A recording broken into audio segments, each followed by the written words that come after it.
If you love Louisiana iris and daylilies like I do, you likely have them in your landscape. And this time of year in the winter, when these plants are dormant and not producing flowers, it is a great time to divide them. So if you've noticed that they have outgrown in an area and they've diminished the amount of flowers that they're producing, it probably means that you need to divide those plants so that they'll continue to bloom. They kind of become too compact and overcrowd, and then they'll reduce the amount of flowers. So we wait until the fall or after they bloom into the winter time to divide these. So Louisiana iris, daylilies, cannas can be divided at this time of year.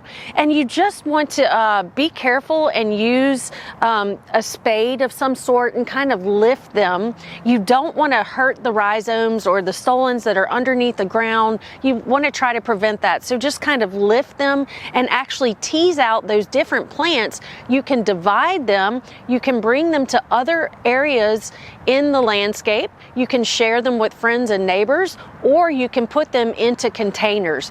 But this is the time of year in the winter time we can get out into the landscape and divide irises, daylilies, and cannas. For Get It Growing, I'm Heather Kirk-Ballard with the LSU AgCenter.